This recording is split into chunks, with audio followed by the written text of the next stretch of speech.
superpoderosas a este tercer taller del programa de acelerador para e-commerce artesanas. Como saben, pues ya hemos tenido los dos primeros talleres que han sido un éxito total, muchas ideas y sugerencias han salido de ahí. Antes de empezar a explicarles y a darles la bienvenida a los dos ponentes del día de hoy, el tema del tercer taller, quería hacerles el comentario que en una reunión que tuvimos con el MISI, casualmente ayer, se trajo a sugerencia, la sugerencia que ustedes nos dieron en el primer taller de montar un día en específico para todos los temas relacionados de registros de marcas individuales y colectivas y demás.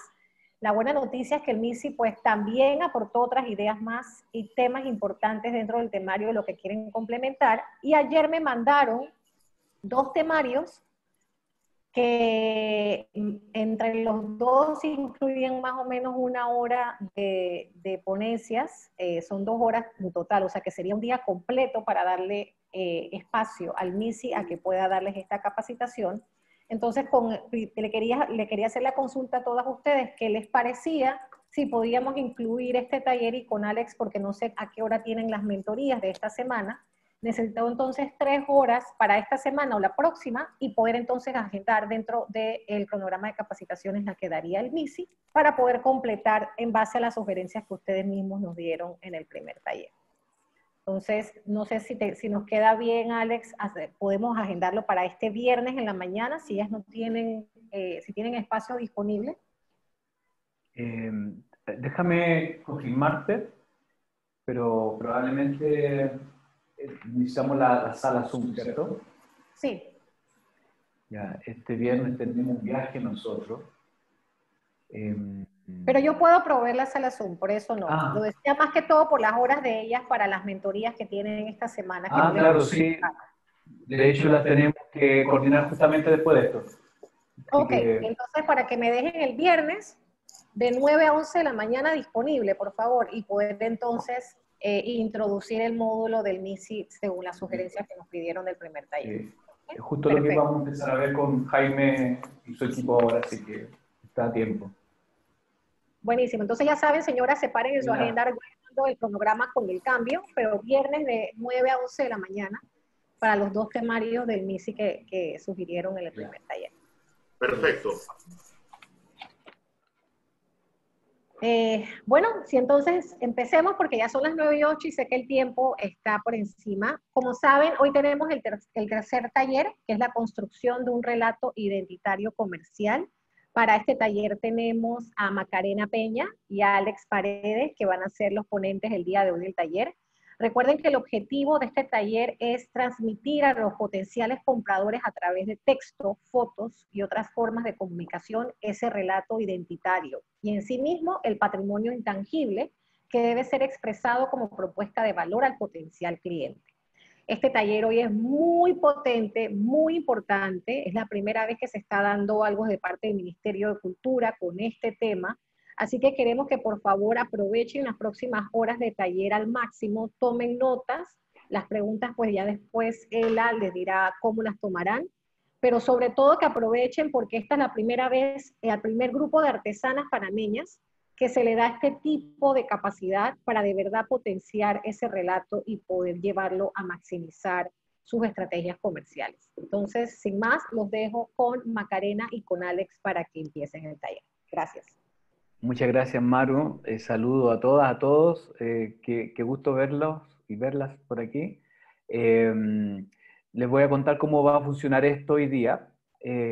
Primero, contarle que este taller de relato identitario y comercial es un taller, la verdad que nosotros mismos nos hemos impresionado bastante al desarrollarlo, porque es impresionante cómo hay tantos valores que tiene la artesanía y que no siempre somos capaces de declararlos. Entonces, y resulta que la declaración es casi la mitad del valor muchas veces de lo que el cliente logra capturar. Entonces, por eso que encontramos pertinente esto, tal como decía Maru recién, de aquí debería salir el relato que se va a convertir luego en las descripciones, en las fotografías, en los comentarios, todo lo que ustedes, la manera de interpretar lo que hacen, ¿cierto? Y para que el cliente lo capture de una forma completa, se va a lograr, ¿cierto? Esperamos desde este taller. Este taller se complementa con las mentorías que vamos a empezar a gestionar desde ahora, desde hoy día mismo, ¿cierto? Para esta semana y las próximas semanas. Y esto va a ser, básicamente vamos a tener 3 partes. Una primera parte donde Macarena Peña, que ya la estoy presentando, por cierto, Macarena Peña, historiadora y emprendedora de toda su vida, de bien pequeñita, y que además ha trabajado en artesanía y con artesanos en muchos lugares, por lo menos en Chile, prácticamente en todas las regiones de Chile, y, y trabaja siempre de relato. Entonces ella va a comenzar para que nos ayude a poner en valor el relato. ¿Qué es este relato? ¿Qué es esta identidad contada, narrada? Luego vamos a tener un espacio de preguntas y respuestas al cabo de una hora. Luego nos vamos a tomar un break de 10 minutos, no más que eso, y comienza volviendo, comienzo yo con ahora cómo contamos este relato a través de herramientas de pitch y herramientas de storytelling. Hicimos como una conjunción entre las dos para terminar con una matriz que vamos a trabajar y que van a llevarse como tarea para la casa. Le llaman así también ustedes en los colegios, ¿no? Tarea para la casa, sí. Van a llevarse una tarea para la casa, que es esta matriz que van a comenzar a llenar y que en las mentorías la vamos a ir revisando y ir mejorando. Entonces, si se dan cuenta, el trabajo comenzó en este instante hasta que terminemos con nuestro Instagram o nuestro Marketplace y nuestros relatos. Así que sin molestar más y comerme más tiempo, los dejo entonces con Macarena Peña. Por favor, todos los micrófonos en muting para que puedan ver. Les recomiendo también que arriba, donde están los 3 puntitos, ustedes pongan vista de hablante para que puedan ir mirando a Macarena y luego cuando yo presente también vean mi presentación. Muchas gracias. Disfruten. Hola, muy buenos días. Buenos días a todas, a todos, señoritas, señoras. Contarles que para mí es un orgullo total tener aquí la oportunidad de compartir tantos años de conocimiento y de trabajo en la artesanía con un grupo de mujeres talentosas, poseedoras de finalmente una carga identitaria, como dice Maru, material tanto como inmaterial, ¿no? Porque la artesanía, lo hermoso es que reúne ambas dos. Tenemos la materia prima, la técnica, el objeto, y también el conocimiento, la manera de hacer, ¿cierto? Nuestras como recetas heredadas muchas veces de generaciones. Por lo tanto, decirles que es un orgullo total estar aquí presente, ser parte de este hermoso proyecto. Espero que realmente logremos en este corto tiempo tomar ciertas herramientas y conocimientos para poder mejorar y dar un paso en lo que es especialmente la comercialización de cara al mercado nacional tanto como internacional. Estuvimos en una reunión con el licenciado Jaime Luna que nos mostraba algunas ferias que han hecho online y pude ver algunos Instagrams de ustedes con los productos maravillosos que realizan. Realmente hay oficios bien impactantes, sobre todo lo que es el tema de la cestería, los sombreros, las pajas, las molas. Es infinito. No, Panamá está representado como en todos sus territorios y en todos los oficios, realmente de una manera muy emocionante. Por lo tanto, creo que aquí tenemos una muy buena base para partir. La propuesta artesanal que pude ver es realmente de calidad. Así que contarles también 2 cosas, que si bien estamos en este taller hoy el día con el relato identitario, yo las voy a acompañar en otra parte del proceso que tiene que ver con la construcción de una oferta, vamos a tratar de armar un catálogo de una manera, con una metodología que para ustedes también sea muy útil para lo que son sus propios procesos productivos, sus diseños de proyectos y propuestas para que ustedes puedan trabajarlo de manera individual al interior de sus grupos, pero dado el tiempo, ¿cierto? Que es un tiempo limitado, vamos a hacer un ejercicio de manera colectiva, como un todo, pero la idea es que ustedes después puedan ir aplicando lo que aquí aprendamos a su propia experiencia, en sus propios talleres, en sus propios territorios, ¿ya?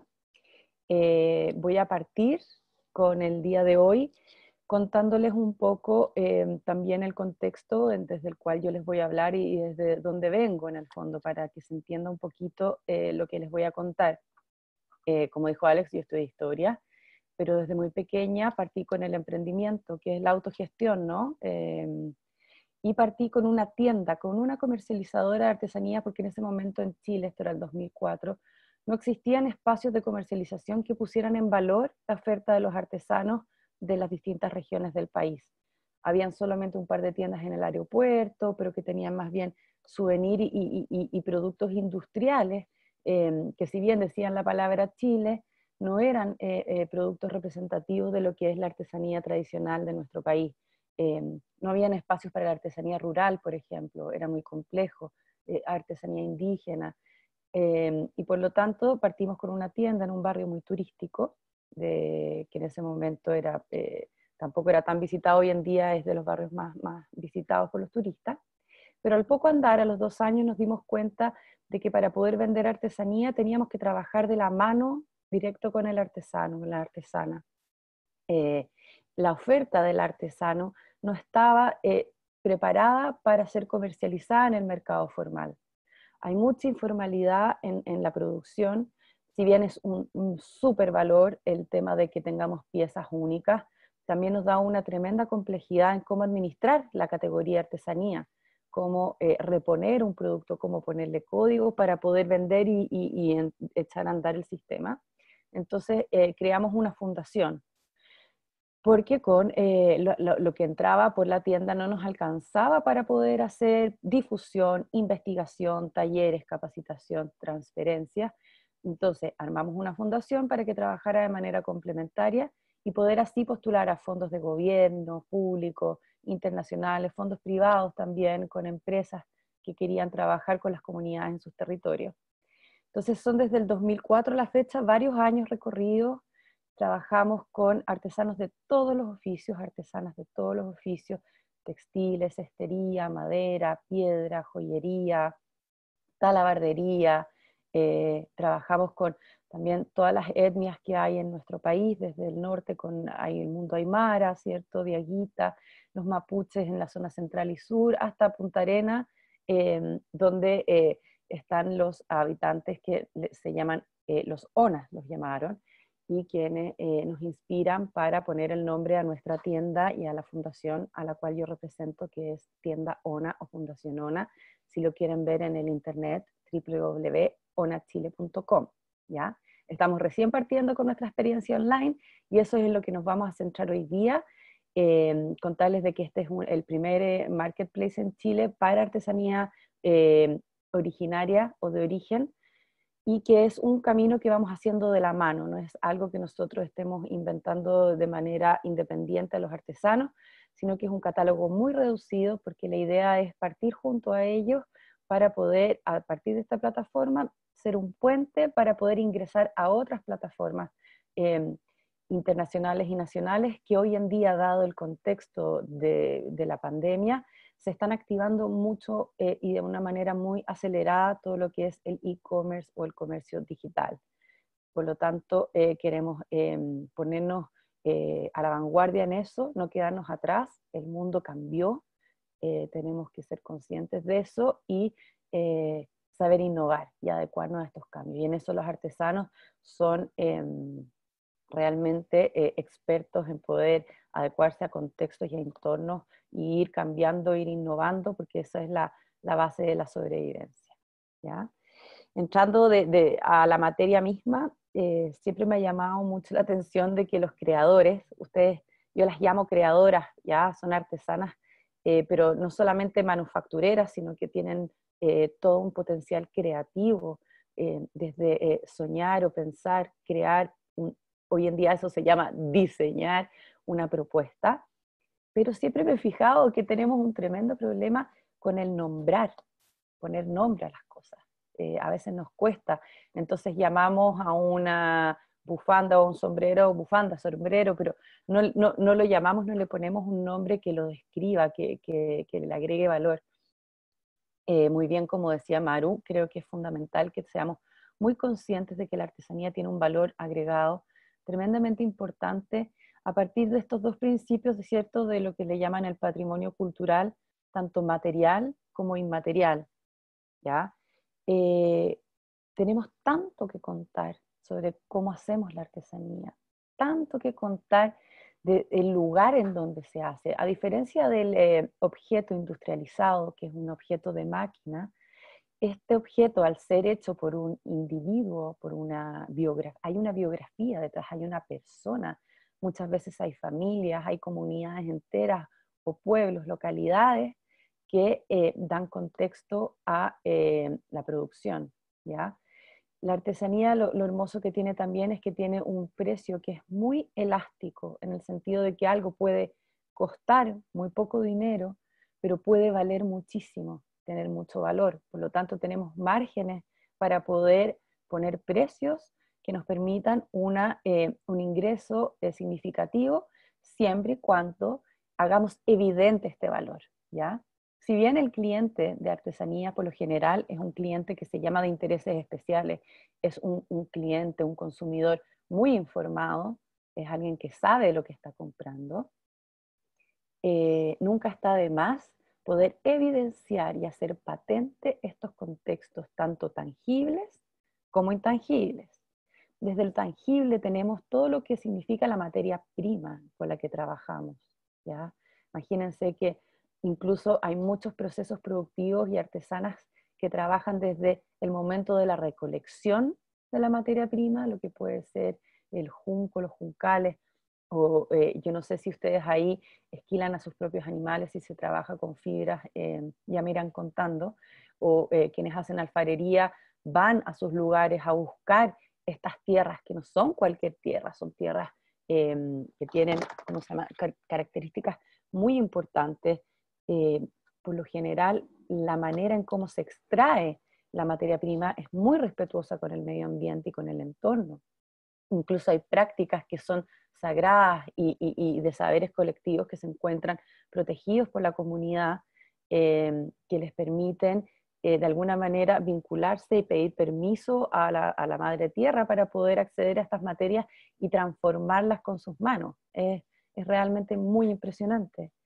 Tenemos también, como les contaba, la parte de las herramientas. Eso también es lo tangible, en el sentido, ¿qué es el proceso de transformación que ustedes utilizan para poder llevar a cabo sus proyectos de transformar esa arcilla en una vasija, ese junco en un sombrero o en una cartera, esa tela en una mola?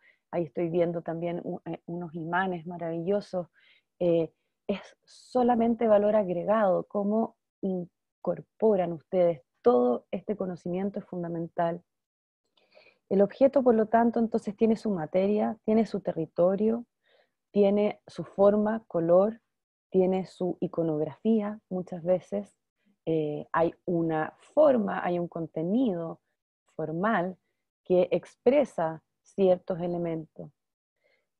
Por otro lado, está todo lo que es lo intangible, porque si bien tenemos el objeto y las herramientas, el saber hacer, la tecnología, como se le llama, eso no es tangible. Una tecnología no es tangible, entonces ¿cómo contamos, cómo expresamos, cómo vamos narrando esta tecnología que hay de atrás, este saber hacer? Que por cierto, vuelvo a repetirlo, también es un saber hacer que es virtuoso, porque respeta el entorno, respeta la comunidad, respeta el medio ambiente. Es por eso que la artesanía tiene un futuro y un tremendo potencial en el contexto del mundo actual, ¿ya? La artesanía es virtuoso con su medio. Y aquí algo que comentábamos, hay una arqueóloga, Heather Leckman, que habla de las tecnologías apropiadas. ¿Y qué son las tecnologías apropiadas? ¿Y qué importantes son las tecnologías apropiadas? Porque son aquellas tecnologías que surgen de manera espontánea en los pueblos, en las localidades, a partir de un vínculo con el entorno, ¿ya? Cómo se capta el agua, cómo se hace el regadío, cómo son las cosechas, y en esto está la artesanía también. Tiene que ver con un profundo proceso de observación y de observación del entorno por mucho tiempo. Aquí el factor tiempo también es clave. Ustedes son personas que hacen un oficio que se demora, que tarda. Es como, no es inmediato, no es instantáneo. Y a eso ustedes le pueden sumar el conocimiento heredado por generaciones y nos vamos hacia años atrás. Imagínense años, decenas, centenas, observando el entorno, observando las prácticas, y estas tecnologías finalmente llegan a un resultado que esa tecnología se le llama apropiada porque es la apropiada. Y por lo tanto tenemos que tener mucho cuidado cuando innovamos, ¿ya? En eso nosotros tratamos de ser muy respetuosos también. Trabajamos a veces en programas de innovación en diseño del objeto para generar propuestas, por ejemplo, de productos más contemporáneos o para mercados específicos, pero siempre teniendo en cuenta de que la transformación del objeto, tanto sea en su forma o en sus tecnologías, tiene que ser tremendamente respetuosa con el artesano, con la artesana, porque por algo lo ha hecho así toda su vida. Entonces no es cosa de llegar y cambiarle, ay, esta molita que te queda también así, hagámosla de esta otra manera. No, porque ese modo de hacer es el que nos da el valor, es el patrimonio, y ustedes tienen que sentirse orgullosas porque ustedes son guardianas de ese patrimonio, ¿ya? Entonces, esto del tiempo no es menor porque tienen un conocimiento del cual hay que hacerse cargo, y ese conocimiento tenemos que seguir traspasándolo a las generaciones que vienen, y tenemos que apoyarnos en él para poder vender mejor nuestras piezas. Entonces, nosotros partimos, cuando recién partimos con la comercializadora, tuvimos una ardua labor que tenía que ver con recolectar las historias. Entonces partimos como de lo general, hicimos unas historias para cada oficio. Entonces hacíamos unas historias para los oficios alfareros, y después íbamos bajando para alfarería en cada territorio, después íbamos bajando para la pieza, ¿ya? O por ejemplo la platería, en la joyería, hablábamos de la platería mapuche, y desde ese gran como título bajábamos a lo que eran las piezas particulares, la trapelacucha, el tupu, íbamos bajando a cada objeto. La textilería aymara, por ejemplo, que trabaja con la materia prima que son las alpacas, que son un camello sudamericano muy preciado. Entonces hacíamos, por ejemplo, tarjetitas para contar esto, donde hablábamos cuáles eran los beneficios de la alpaca, otros donde hablábamos cuál era la tecnología que utilizaban las artesanas, las tejedoras aymara con sus telares, ¿cierto?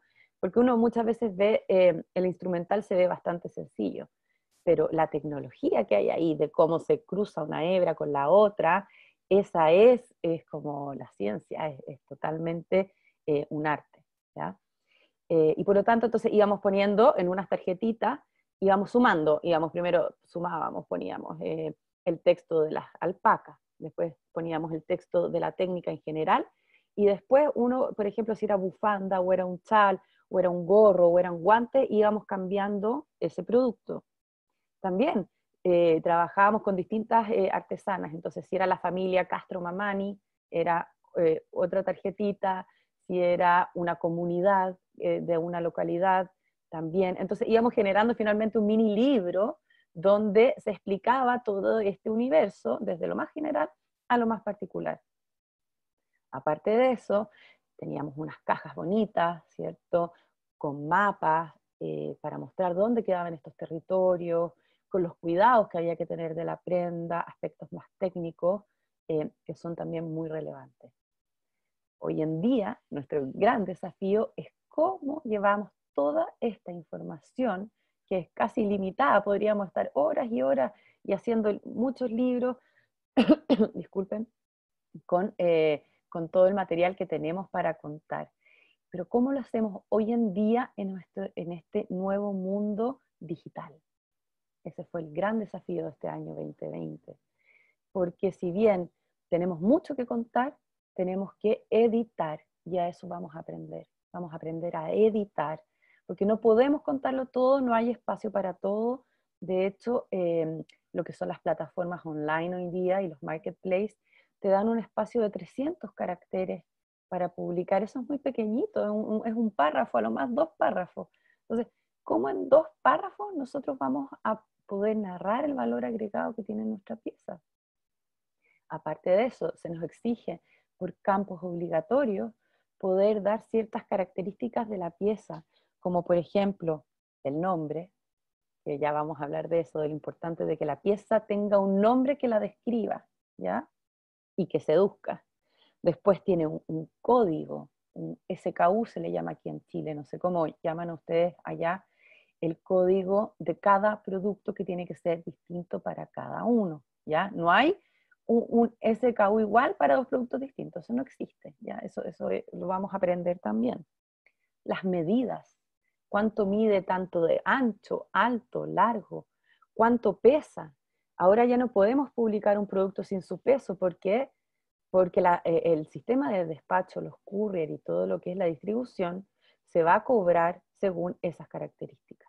¿Ya? Más allá que el producto cueste $1 o $100, el precio del despacho está en relación al tamaño y al peso. Por lo tanto, es muy importante. Vamos a tener que aprender a cada pieza que elaboramos, pesarla, tomarle las medidas, inventarle, crearle su SKU. Les vamos a enseñar cómo. Pueden ustedes tener unos de administración interna y otros de administración externa, pero les va a servir un montón. Y aparte de eso, que es la parte técnica, ¿cierto? Que es la mínima requerida, tenemos que tener una descripción adecuada al mercado, porque lo que queremos es que nos compren. Por lo tanto, ¿cómo hacemos una descripción que nos permita tener una venta? Un buen producto siempre se vende, ¿ya? Eso hay que tenerlo claro. Pero un buen producto no es un buen objeto artesanal. Uno puede tener un objeto artesanal maravilloso, pero es un pésimo producto, ¿ya? Un buen producto tiene que tener un precio de mercado, o sea, tiene que tener un precio acorde a ese producto, ¿ya? Por lo tanto, vamos a ir haciendo la distinción y la diferencia entre lo que es un objeto artesanal.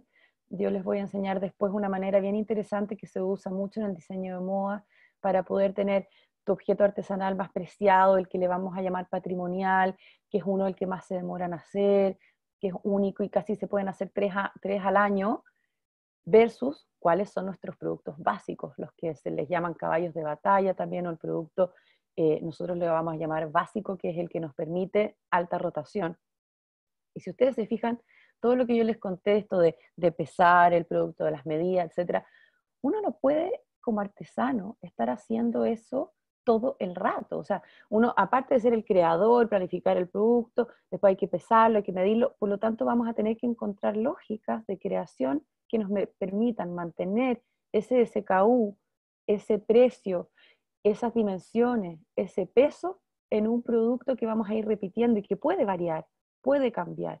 Pero si dijimos que iba a medir 10 por 10, son criterios que vamos a tener que repetir, porque el de 10 por 10 es el que cuesta $5. Entonces después no podemos ir a ofertar de que en realidad como nos quedó de 11 por 12, no cuesta $5, sino que cuesta 6,50.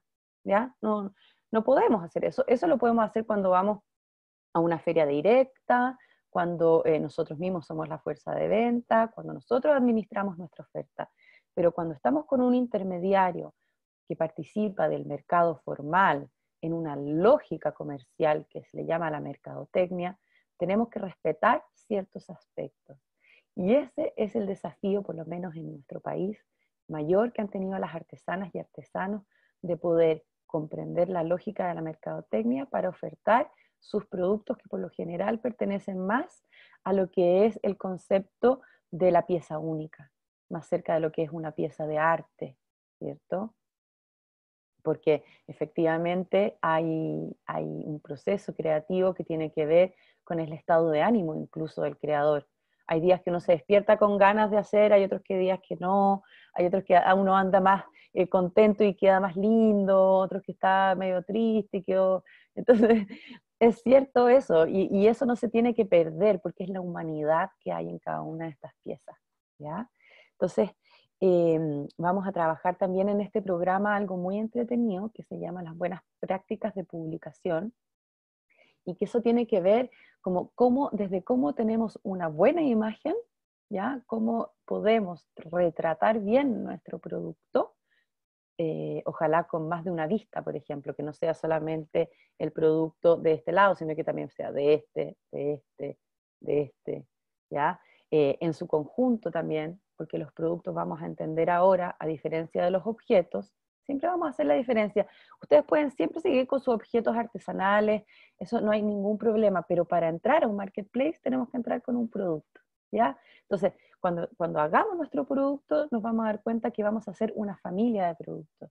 No van a ser productos individuales solos, no vamos a entrar con una sola cosa, sino que ese objeto va a ser parte de una familia, va a estar acompañado, tiene una lógica, ¿ya? Es como el sistema, por ejemplo, en lo que es más evidente es cuando vemos la loza, el servicio para el hogar, de que uno tiene la taza, el platillo para la taza, el plato de pan, el plato de fondo, el que es hondo para la sopa o para el guiso, ¿cierto? Incluso hay uno que es para el consomé, hay otro que es para la entrada o la ensalada. Eso es un sistema de familia de productos. Y eso es lo que vamos a nosotros ahora tratar de crear para que sea bien eficiente la propuesta que ustedes hagan, y tratemos de que se venda lo máximo posible, porque si yo me compro el plato de pan, lo más probable es que me voy a querer comprar el plato de fondo.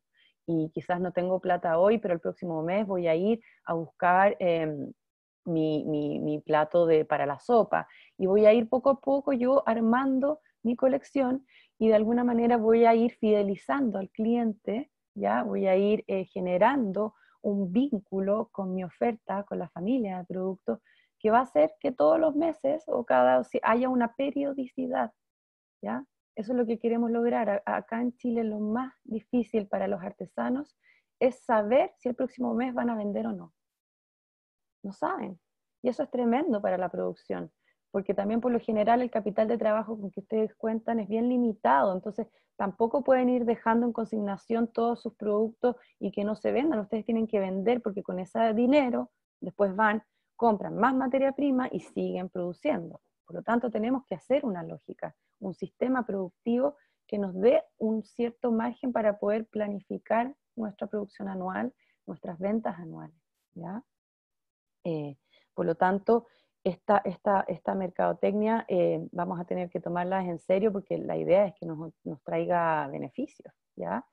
Dentro de esto que les cuento yo de la familia y del producto del SKU, es muy importante, vamos a hacer también líneas de productos. Vamos a hacer un ejercicio muy bonito entre todas, pero uno cuando invita a comer, por ejemplo, a alguien querido a la casa de uno trata de hacer alguna receta que le quede bien, ¿cierto? Algo sorprendente, algo rico, pero eso también depende con las materias primas, los frutos que hay en la temporada, ¿cierto? Y también con lo que hay en el refrigerador, a veces el refrigerador está más lleno, a veces no, pero uno cuando invita a comer no le hace todo lo que sabe, que el tamal, que el chanchito, que el arroz, sino que uno elige un plato, para que la próxima vez que venga a comer, le haces otro, y de alguna manera vas conquistando vez a vez.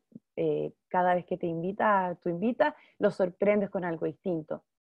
Siempre es comida, no cambia eso, cambia la receta. Entonces, por ejemplo, en esto que yo estaba hablando de los servicios para la mesa, por ejemplo, siempre se va a necesitar el plato de pan, el plato de fondo y el plato de sopa. Eso no cambia. Lo que sí va a cambiar va a ser nuestra línea. Quizás vamos a hacer la línea rayas para la temporada de verano 2020. Y vamos a planificar que para la temporada de invierno 2021 vamos con puntos, ¿ya? O vamos después con animales o flores. Y entonces nosotros vamos pensando en nuestra producción en el sentido de líneas, de colecciones, de manera de sorprender al cliente.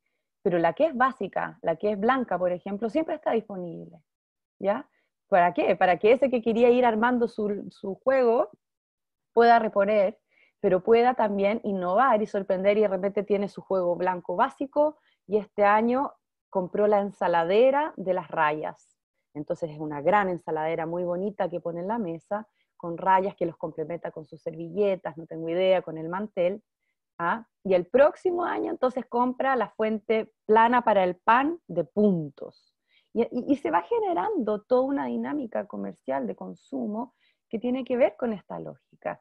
Y no es como que entonces nosotros tenemos siempre lo mismo y se repite y ya no nos quieren comprar más, ¿ya? Por lo tanto, vamos a definir cuáles van a ser nuestras ofertas de lo básico, que es como lo que se pueda reponer constantemente, nuestras propuestas de tendencias de mercado y nuestras piezas únicas, que sí es importante de que nunca las dejen de hacer porque esa es el alma. Ustedes ahí pueden traspasar todo su conocimiento y es muy importante que eso exista también, ¿ya?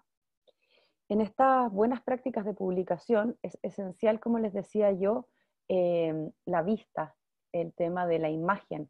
Nos vamos a dar cuenta que hay lugares incluso donde nos exigen ciertos estándares y ciertos colores de fondo.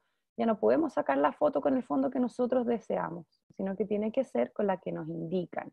Muchas veces incluso tiene hasta un código, no es cualquier blanco y no es cualquier gris. En eso nos ha pasado, nosotros últimamente, yo les cuento, estamos entrando con un grupo aproximado de 10 artesanos a unos marketplaces de retail en Chile, que son tiendas por departamento. Es primera vez que la artesanía nacional entra a tiendas por departamentos en este país, y ha sido un tremendo desafío, ¿ya? Entonces estamos trabajando de manera directa con las artesanas y los artesanos para transmitirles cómo lo hago yo para decirle a la artesana que vive en el bosque, donde que me haga una foto con un fondo blanco del código RG4. Es tremendo y tenemos que solucionarlo. Entonces ahí donde la creatividad es fundamental y donde yo les digo que las artesanas tienen una cantidad de desafíos y han salido siempre adelante, que ahora no nos vamos a quedar atrás para entrar a estos nuevos mercados, porque tenemos que sumarnos, tenemos que lograrlo. Y por lo tanto, lo más importante es entender a quién le vamos a hablar, cuáles van a ser nuestras audiencias, cuál es el intermediario, o sea, cuál es la plataforma. Es muy distinto si vamos a entrar, por ejemplo, a una cosa tipo Amazon o Etsy, que son de mercados de Estados Unidos, ¿cierto? Así vamos a entrar a una plataforma local de Panamá, ¿ya? O si vamos a entrar a una feria particular que dura solamente un tiempo limitado, por ejemplo, que es para sectores más acomodados, o si vamos a entrar a una feria que está enfocada más a temas de sectores más populares, donde son los municipios, por ejemplo, quienes auspician.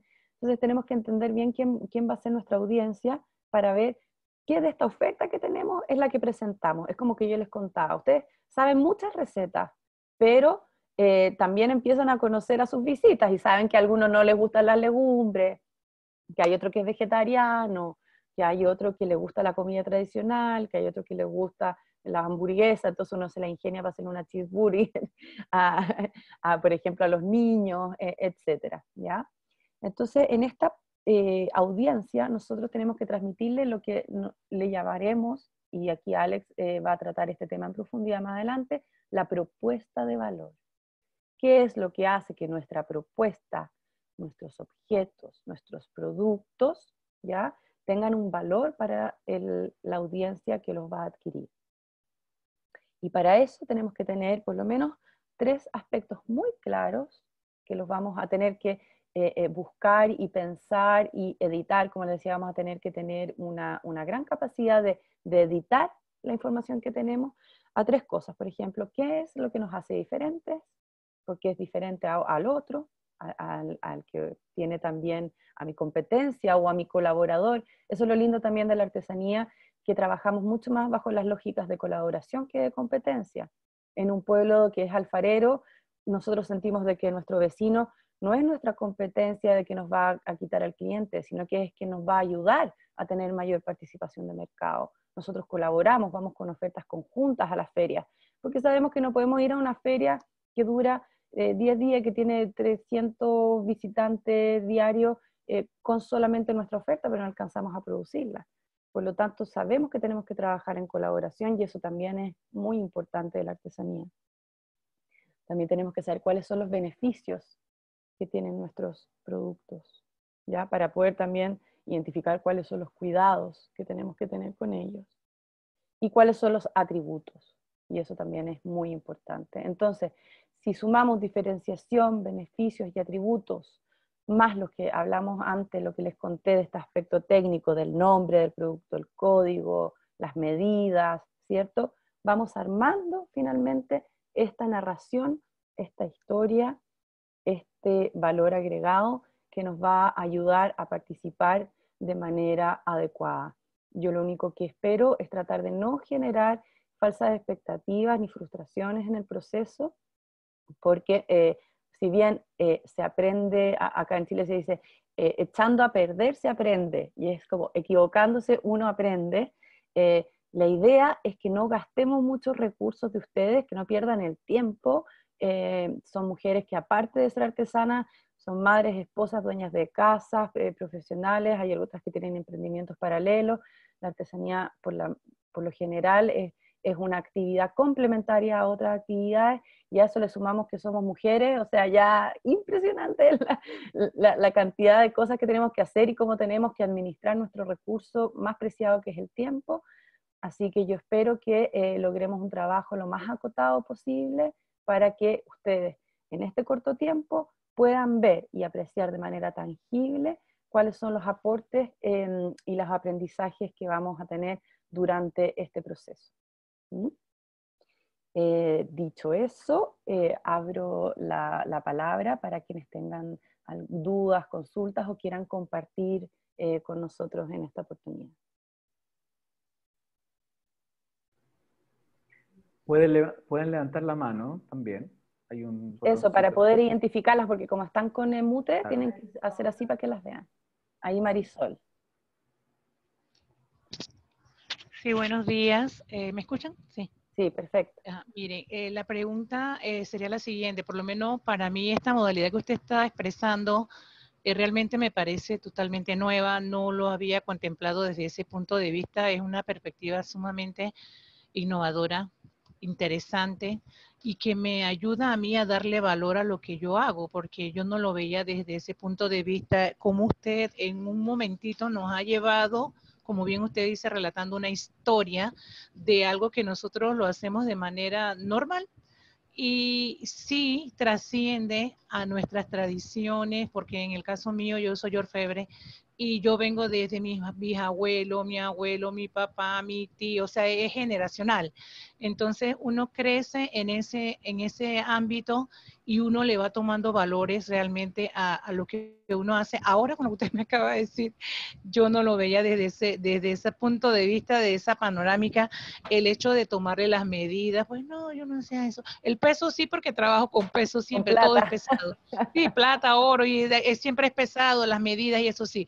Pero lo otro que usted le ha adicionado me ha encantado mucho y me ha abierto un parámetro diferente de lo que yo hago en el sentido de darle un poquito más de valor a lo que usted lo que es lo intangible, porque lo tangible es una cosa, y agregado el valor de que somos mujeres y hacemos muchos roles como madre. Yo soy abuela y soy educadora, y entonces todas esas cosas me han enriquecido. Lo que usted ha dicho, mire, yo estoy aquí fascinada, contenta, porque cada vez que damos estas capacitaciones yo siento que avanzamos, bueno, yo avanzo, yo me siento que son enriquecedoras y que nos ayudan y nos guían mucho a cosas que antes no veía.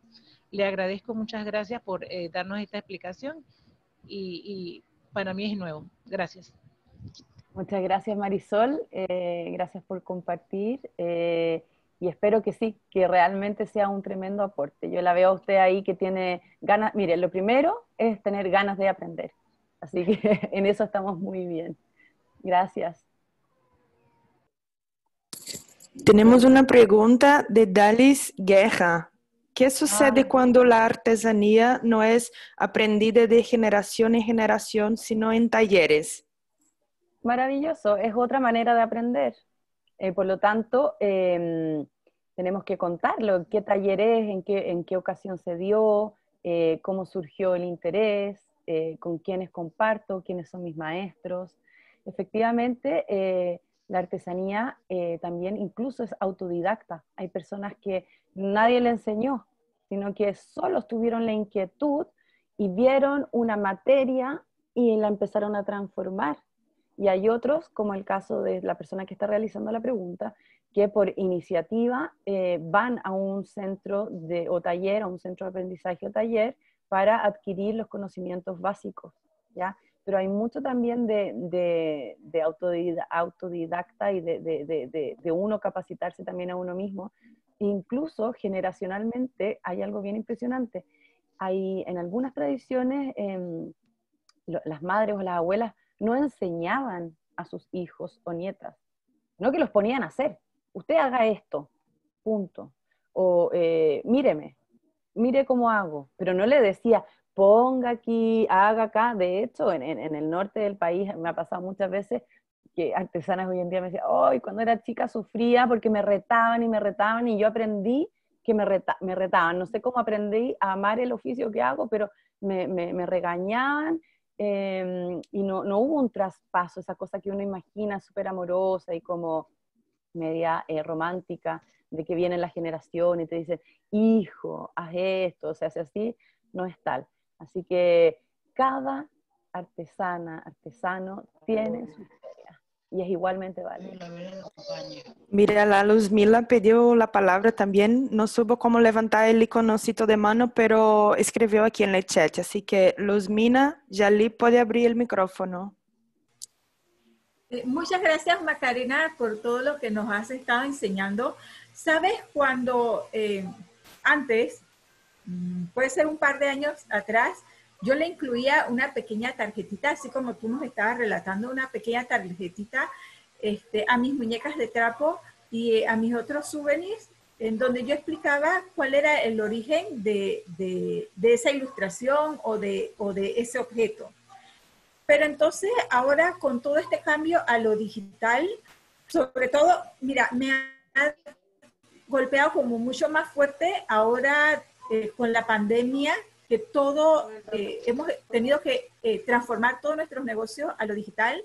Me ha costado pero un mundo poder decir como en una sola frase que capte la atención de las personas y que quieran seguir leyendo el resto. Entonces, esa parte de la narrativa me tiene así como el cerebro taponeado, como que no puedo avanzar. Así que estoy súper pendiente porque de verdad que me interesa muchísimo. Gracias. Buenísimo, Luzmina. Sí, a eso vamos a trabajar y vamos a trabajar un concepto que es bien interesante, pero como desde el título ya tenemos que para que lean la frase que viene abajo, el que es un poquito más interesado lea la que viene abajo, y ya el que le gusta más en profundidad más abajo y así, pero en el fondo con la lógica que tú dices de edición de contenido y vamos a buscar cuál es el factor, ese factor sorpresa, seducción para cada una, porque yo me imagino que cada una de ustedes tiene una oferta de producto distinto y tienen un conocimiento de su cliente, ¿cierto? Y de lo que hace de manera distinta. Pero la lógica la vamos a usar porque ¿sabes qué? Esa lógica te va a servir para después cuando vuelvas o sea, ojalá nunca dejes de hacer tus tarjetitas para que cuando viaje el producto a través de un courier a otra parte del mundo y abran el paquete, venga esta tarjetita igual, con lo mismo que contaste en el online, pero ya con más información, ¿ya? Pero no es que tengas que hacer otra, sino que para el online usamos el primer párrafo de tu tarjetita y en la tarjetita va el primer párrafo más lo que viene. ¿Se entiende? Entonces vamos a ser bien eficientes como vamos contando las cosas. Maca, la Linda Schwartz levantó la mano, así que Linda puede abrir tu micrófono. Hola, buenos días. Tengo una curiosidad sobre el tema de cómo un artesano puede escoger cuál es el mejor lugar donde estar, porque me pareció interesante lo que dijo la señora sobre no ser competencia del artesano igual a uno. Pero ella puso de ejemplo a la gente que hace, por ejemplo, vasijas de barro en una zona específica. Mi vecino hace la misma vasija que yo y el de 3 calles más abajo también. Pero en un, por ejemplo, marketplace, si hacemos piezas únicas que no lo hace todo el mundo. O sea, ¿cómo podemos escoger exactamente el lugar donde debería estar cada quien que hace cosas diferentes? Pregunta.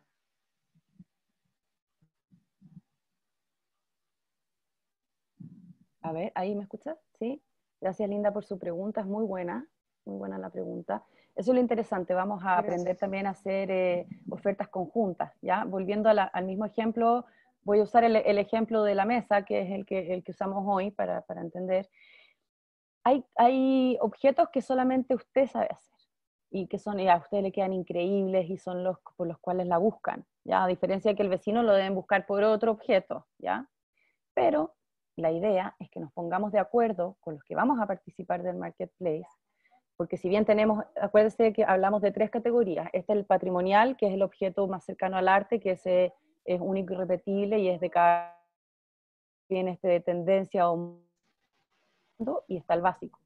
Entonces, claro, si todos hacemos, trabajamos, por ejemplo, la misma materia prima, ¿cierto? Entonces es cerámica, voy a inventar, roja, contorno, ese es el oficio. Quizás a mí me queda más fácil hacer las piezas más pequeñas porque mi taller es muy reducido.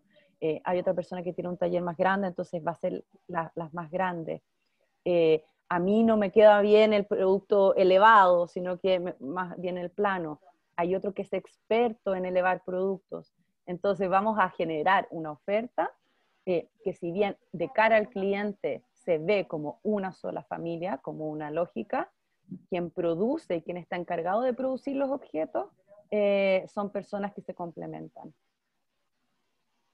Espero haber respondido. Sí, ¿puedo complementar?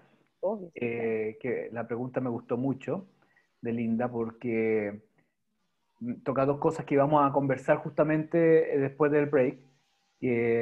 Lo primero es la diferenciación que está claramente explicando Macarena. Es súper importante encontrar esos atributos que te hacen único, ¿no?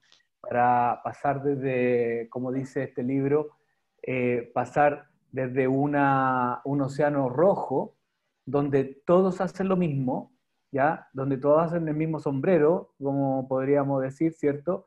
Y que al final se genera una guerra de precios y que la única manera de diferenciarse pareciera ser un precio distinto, un precio más bajo.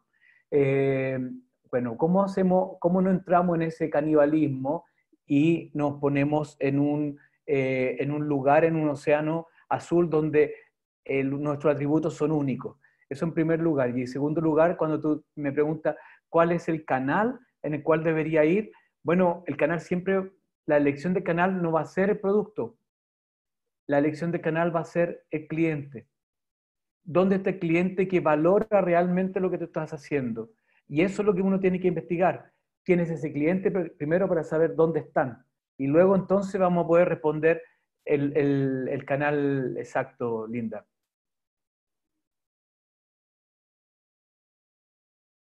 Vi una pregunta en el chat que dice ¿cómo hacer un relato que dé un ejemplo? Yo les tengo aquí un producto que yo lo quiero mucho. Los voy a mostrar aquí en cámara. Es un gato andino. Es un gato que vive en la cordillera acá, en Argentina, en Perú y en Bolivia, que está en peligro de extinción, ¿ya? Y es afieltrado de aguja. Les voy a contar primero el contexto de la historia y voy a tratar de hacer el relato para que se entienda, ¿ya? Entonces, este es un, ¿cómo le podríamos llamar? No un juguete, sino que es una figura de colección, ¿ya? Que hacemos en un proyecto muy bonito con artesanas indígenas en la zona donde vive este gato, ¿ya? Y está hecho con el descarte, con lo que antes se botaba de la lana de llama, con la cual hacemos unos hilados finísimos para hacer estolas, bufandas. Entonces se botaba el descarte. Y dijimos, no, pues ¿cómo vamos a botar esto? Si aquí en el desierto, además esto es una comunidad que vive en el desierto, todo sirve, ¿ya? Entonces contactamos con una ONG que se encarga del cuidado del gato y les pedimos que nos ayudaran a encontrar los elementos característicos del gato, que era, por ejemplo, que la cola es del mismo porte que el cuerpo, que tiene más de 8 aros, que tiene pintitas, que tiene un antifaz en sus ojitos, que tiene esta cosa en la cabeza, ¿ya? Entonces empezamos también a decir, bueno, dentro de esta lógica que le estoy contando, hagamos uno pequeño, uno mediano y uno grande, uno sentado y uno parado. Y ahí ya, imagínense, sentado y parado son 2, por 3 tamaños tenemos 6 modelos, tenemos 6 SKU que administrar, ¿ya? ¿Se entiende por qué no hacemos uno intermedio o por qué uno saltando? Porque si no ya nos volvemos locas, ¿ya? Y entonces, como ustedes pueden ver, este objeto se hace con material de descarte, por lo tanto, no hay un costo de materia prima, o sea, no es que cueste algo, sino que era algo que se botaba, ¿ya? Y por otro lado, contarles que si bien esta es una técnica foránea, el agujado nunca existió en Chile, en las comunidades indígenas, esto es más bien de los países nórdicos, de Noruega, Suiza, ¿ya? Viene por ahí. Dijimos, ya, innovemos, porque estas mujeres trabajan en unos telares, hacen hilados, todo bien tradicional. Dijimos, ya, innovemos porque queremos, ¿qué queremos? Queremos un producto que cueste $10. Este gato cuesta $10. El más pequeñito cuesta $5 y el grande cuesta $35, ¿ya? Entonces, ¿cómo podíamos llegar a un precio adecuado? Porque como yo les dije, los productos se venden cuando es un buen producto, cuando tiene un buen precio. Quizás si yo lo pongo a $100, no voy a vender más de 3 al año, ¿vale? Pero como cuesta $10, lo vendemos vendemos, no sé, pues 20 al mes. ¿Se entiende? Entonces ahí tenemos que después vamos a ver cuando hagamos los ejercicios de nuestra arquitectura de colección. Entonces una pequeña tarjeta con la foto original del gato, le inventamos un nombre al proyecto que se llama Cat Crafts, así algo que fuera como bien llamativo, vendedor. Atrás de la tarjetita van los logos de las instituciones que participan.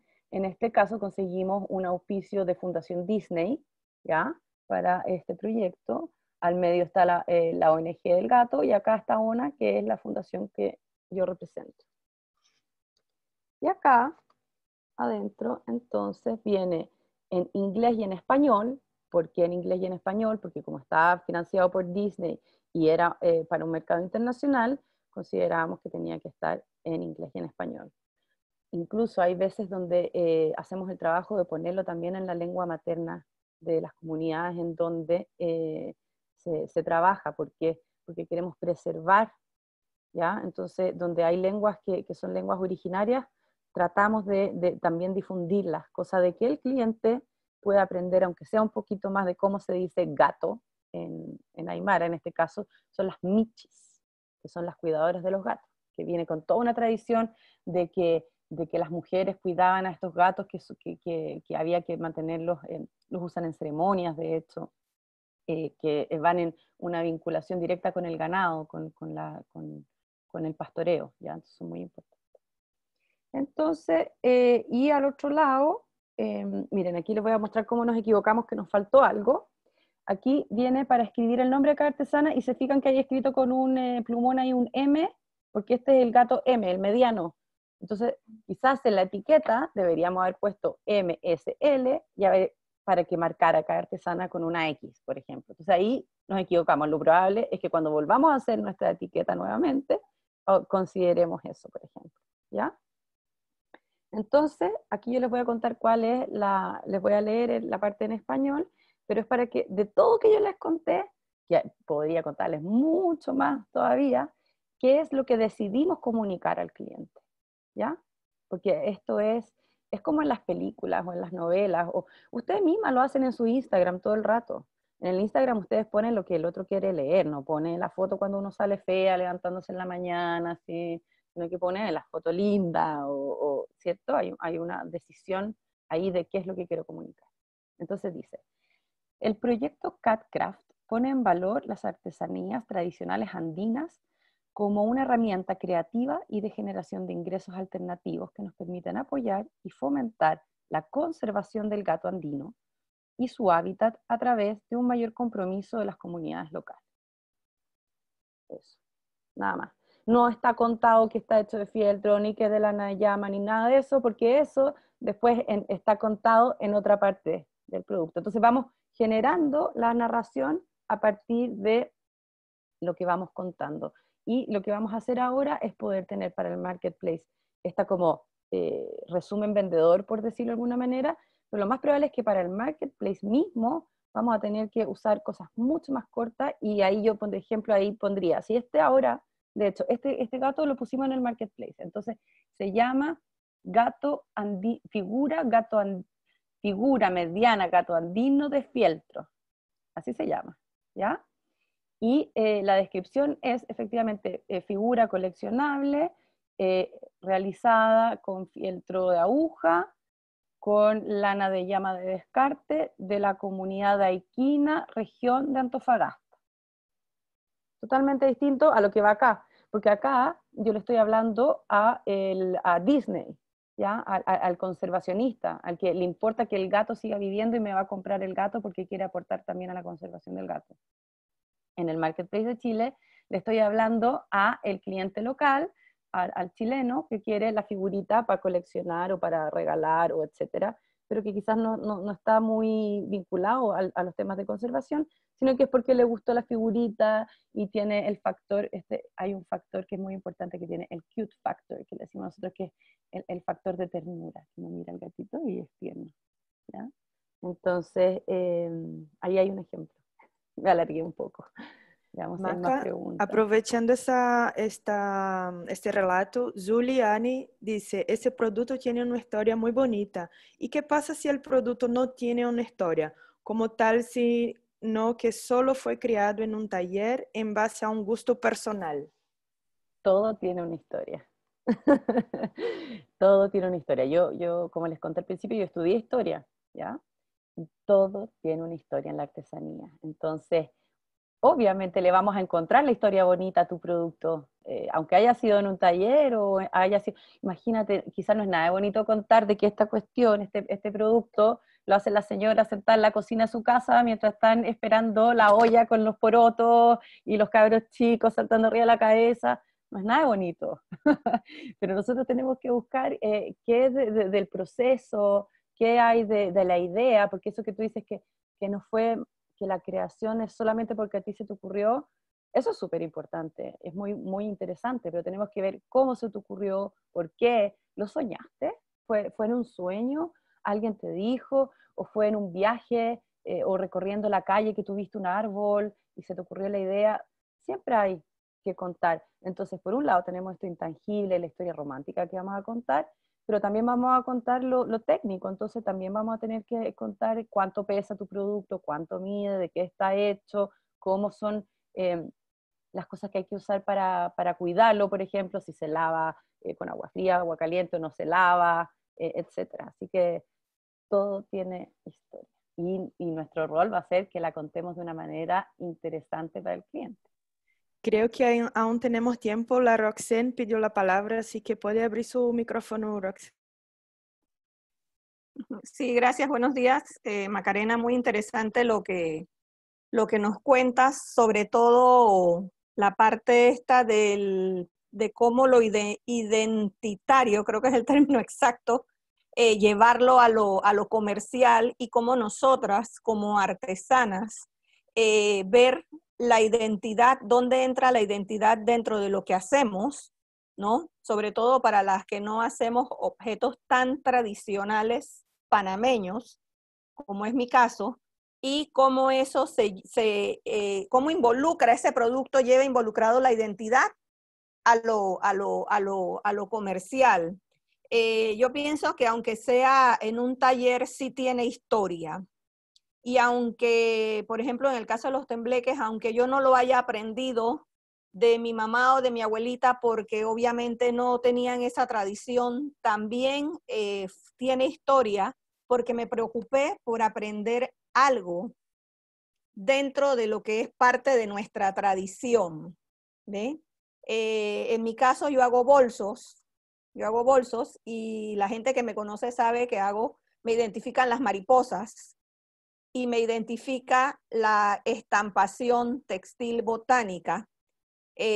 Algo que aprendí empíricamente porque primero comencé con unas hojas del árbol Panamá y las dibujaba a mano alzada, la miraba y la pintaba. Después dije, bueno, pero ¿y si pinto la misma hoja y la estampo en la tela, qué sucede? ¿No? Entonces, esa búsqueda de la hoja, yo voy a la finca de mi cuñada que tiene muchos árboles, busco las hojas, le pido permiso al árbol, le pido perdón por arrancarle las hojas, o sea, mi cuñado se ríe porque él es el que me acompaña, ¿no? Con las botas y todo esto, porque tenemos que bajar como una lomita, porque ahí es donde está la mayor cantidad de árboles, y entonces yo voy y le digo, ay, mira, perdóname, pero es que yo la necesito para estamparla porque está tan linda, comparte conmigo esta belleza y no sé qué. Y mi cuñada dice que allá va la loca hablándole a los árboles, pero le tengo que pedir permiso y perdón porque la estoy despojando de una parte suya, es como si me estuvieran cortando un brazo. Entonces, y después cuando ya entrego el bolso, aquí tengo uno, ¿ve? Yo pinté la hoja y la estampé, después que la pinté, la puse y como, o sea, en Panamá decimos como cae queda, como ella quedó, así se va impresa. Y después cuando entrego la bolsa, como me gustan las mariposas, la bolsa lleva dentro un cuadro con una tarjeta a mano, así como decía Luzmila, lo único que la mía es extra large, donde le doy las gracias a la persona por la adquisición del bolso, le digo de qué es, qué hoja es y el cuidado que debe tener el bolso. Y es un cuadro que cada uno es único porque los voy haciendo pintados. ¿Ve? Así ¿Qué será el producto? Ah, Roxanne, yo creo que el producto es el bolso, pero también con su tarjeta. ¿Ah? Sí, el bolso, ¿Cierto? sí. Como que no sería lo mismo si fuera un producto sin su tarjeta, con la mariposa y con el mensaje, ¿no? Sí, sí. Y fíjate que si a eso también tú le agregas el video de cuando te transportaste a la casa de tu familia, de tus familiares, buscaste el árbol, le hablaste al árbol, ¿cierto? Cortaste esa hoja y todo, el producto se convierte en todo eso además. Entonces, respondiéndote a ti, Roxana, me encantó tu historia. Senia es mi nombre, Senia. Lo que pasa es que esta es la Senia, computadora de mi esposo, Senia Contreras. Roxanne es su empresa. Entonces, sí, por eso es que aparece Roxanne. No he podido quitar eso de ahí, no sé. Tengo que ver la tecnología. Y con lo que tú contabas más, la pregunta que hacían antes de qué pasa si no hay historia, ahí está la historia. La historia no necesariamente tiene que ser una historia ancestral, sino que puede ser incluso la anécdota, como se le puede llamar técnicamente, de cómo conseguí llegar a eso, ¿no? Pero todo tiene una historia, concuerdo absolutamente con Macarena. Oye, Celia, qué interesante tu caso, tu historia, gracias por compartirlo, porque saben que aquí en Chile hemos tenido muchos problemas a veces con los artesanos, que le llaman artesanos urbanos, ¿ya? Porque hay muchos que piensan que es solamente los que son indígenas, de tradición, que heredaron el conocimiento de una técnica súper tradicional, es lo que tiene valor, y no. Hay innovaciones, la capacidad de transformar las materias en piezas no tiene que ver con el origen en ese sentido. Y quiero dejar una frase que a mí me gusta mucho, que me ayuda también en pensar las cosas, y es que toda tradición en algún momento fue una innovación, ¿ya? Eso es muy importante, porque a veces uno dice, ay, es que tradicionalmente se hace así, entonces, que lo que hablábamos al principio de las tecnologías adecuadas, pero en algún momento esa tradición fue una innovación. Por lo tanto, las nuevas creaciones que ustedes hacen, estos nuevos emprendimientos, estas nuevas pulsiones de querer crear, si ustedes siguen haciéndolo y continúan y perseveran, lo van a transformar en una manera de vida para ustedes que se va a transformar en una tradición. Por lo tanto, tenemos que ser como muy abiertos de mente, de no encasillarnos que lo tradicional es solamente lo étnico, territorial, que está en el libro de historia, por ejemplo, por decirlo de alguna manera, que nos entregan en la escuela. No, nosotros podemos tener un producto muy de innovación, creado en talleres urbanos, pero que en el fondo lo que estás ahí construyendo es valor agregado y es patrimonio. Así que espero que ahora de tarea para la casa, como decía Alex, también se vayan pensando en cuáles van a ser sus historias, ¿ya? Eso. Maca, antes del break tenemos espacio para una pregunta más. Celia ha levantado la mano, así que se puede hablar ahora. Y la Emma que levantó la mano podemos escucharla a la vuelta del break, ¿te parece? Micrófono. El nombre que está en tu video se llama Celia. A ver, ¿dónde estás? Aquí. ¿Se puede abrir tu micrófono? Ya, listo, Ahí, listo. ahora. Muchas gracias. Gracias por la oportunidad. Mi nombre es Celia Citón, soy de acá de la provincia de Chiriquí y yo considero que el tipo de artesanías que yo realizo no son las convencionales ni las tradicionales, ni de pollera, ni de tembleque, ni de escama. Los míos, como les dije en las clases anteriores, son las tejas. Pero en una de las cosas que me caracterizo y trato de hacerlo es que las tejas que yo en las que yo trabajo son tejas antiguas, de aquellas de las casas de hace 100 años atrás, que no existía el zinc y que tenían casas de adobe, las tejas. Me tomo el trabajo de ir buscarlas a los pueblos, muchas están tiradas en los patios, no le dan la importancia que tienen, mas sin embargo para mí son tan valiosas precisamente por la edad que tiene las tejas, la técnica tradicional de aquellos tiempos donde se trabajaba la arcilla y la teja se moldeaba en el muslo, por eso que muchas tejas no tienen ni la forma ni el peso, como le digo, como las ahora industriales, que todas tienen la misma medida, el mismo peso. Esas se trabajaban con los materiales, con la arcilla y se moldeaban en el muslo. Ese es el tipo de trabajo de teja que yo trato de realzar. Esa es mi historia en mis tejas.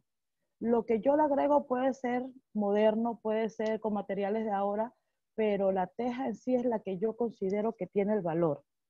Aparte de esa, también trabajo con colaboradores de la área de OCU, que hacen unas tejas industriales, pero con técnicas tradicionales que quedan una belleza. Ese es el valor que yo como persona, yo como panameño, le veo a mi trabajo. Es el material, las tejas antiguas que yo utilizo o las que moldean a mano mis colaboradores, ya sea de OCU o de la área de Chitré. Gracias. Muchas gracias, Celia. No sé qué opinas, pero podría también Ela que hable la segunda persona para que después partamos con el otro tema. Ya.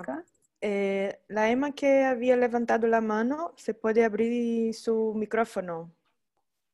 Aquí. Sí, buenos días, gracias por esta maravillosa experiencia.